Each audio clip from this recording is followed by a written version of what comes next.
ini pentingnya ngaji ya. Jadi akhirnya ulama-ulama Indonesia itu dipakai rujukan. Jadi mulai Mbah Hasyim, Mbah Ahmad Dahlan sampai era buyut-buyut itu masih orang alim. Lama-lama yang di Indonesia ini orang-orang yang bodoh. Sehingga orang Jawa kalau ke sana dibully, ya Jawa tak puluh kaya. Orang Jawa itu penggaweannya itu makan ular. Karena belut itu kalau di kamus itu persis ular. Dulu itu kan kamus tidak full color. Gara-gara gak full color, gambar belut sama ular itu sama. Belut itu belut sama ular kalau gak full color gambarnya sama apa enggak? Sama. Terus orang Jawa itu kan masih banyak yang makan bajing, apa? Ketupai. Bajing kalau digambar tidak full color sama dengan tikus. Gambar yang tidak warna hitam putih. Sehingga kita ini dibully pemakan tikus dan pemakan ular. Karena belut itu persis ular kalau digambar yang tidak full color. Sampai datang Syekhona Khalil, datang ulama. Ngarang kitab ya judulnya Al-Belut. Karena nggak terima bangsanya dinyak makan apa? Ular. Terus dikarang. Wal belut hayawanun bakhriyun, terus ya isu fi kadza wa kadza. Itu beda dengan al-hayyah. Itu diterangkan. Mulai bisa terima. Terus sistem hotel juga gitu. Sama tanyakan dalam sejarah dulu orang Sedayu ada namanya Syekh Mukhtar. Syekh Mukhtar bukan bikin rumah besar yang siapapun orang Indonesia haji itu nempat di sana.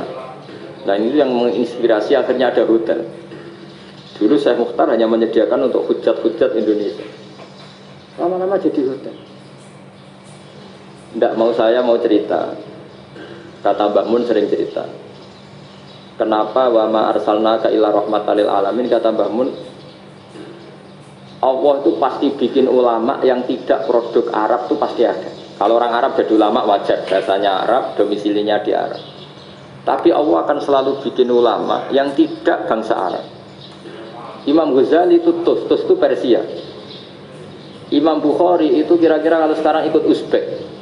Ya. Imam Bukhari itu kalau negara sekarang ikut mana? Uzbek.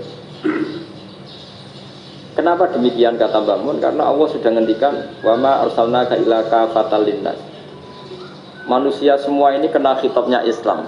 Kalau tidak ada ulama yang dari berbagai negara, kesannya Islam itu hanya milik orang Arab Saudi. Makanya Allah selalu bikin ulama-ulama yang bahkan tidak Arab.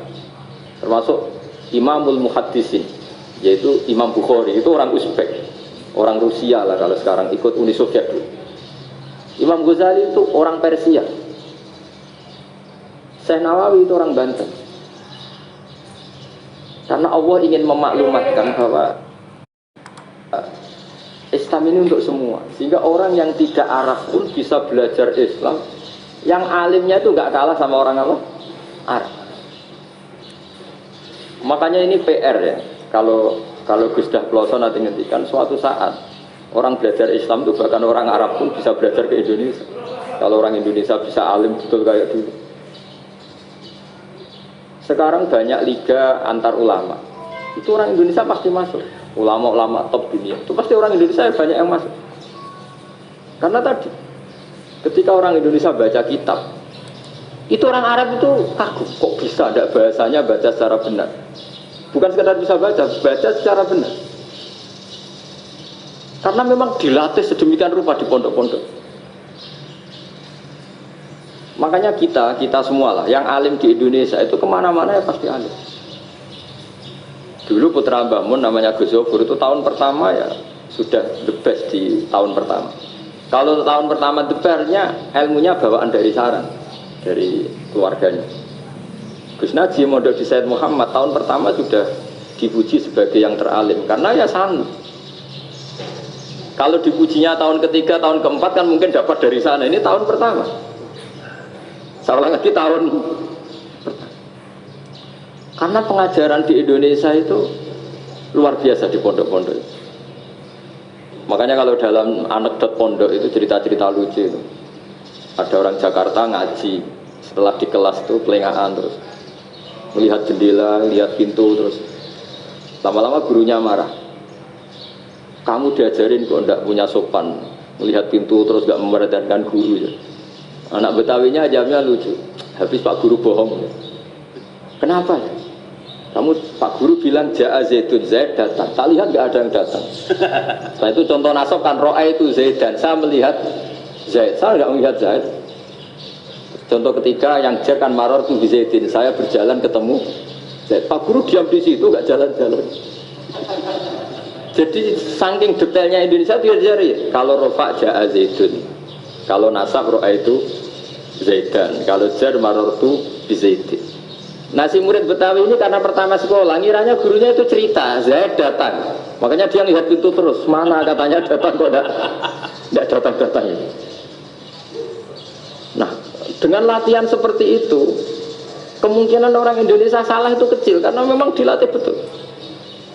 Saya ulang lagi karena memang dilatih betul. Sehingga ketika orang Indonesia ini yang cerita seorang wartawan. Ini kisah nyata. Kalau ini tidak anekdot, kisah nyata. Ada wartawan internasional meliput Ramlah. Ramlah itu di Gaza, di Palestina. Wartawan Indonesia ini hanya bisa bahasa Inggris. Dijak ngomong bahasa Arab. Terus dia bilang saya tidak bisa. Saya tidak bisa. Saya bisanya ngomong Inggris. Tapi apa yang terjadi setelah sholat?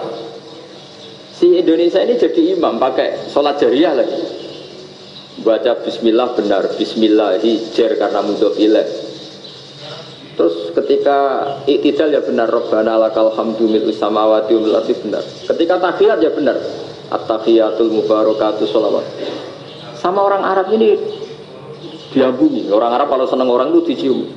Kamu tawaduk, sebenarnya kamu tuh ahli bahasa Arab. Karena orang Indonesia sekali sholat itu gak ada yang salah. Meskipun benarnya karena hafalan, tapi bagi yang ahli nahwu itu hebat.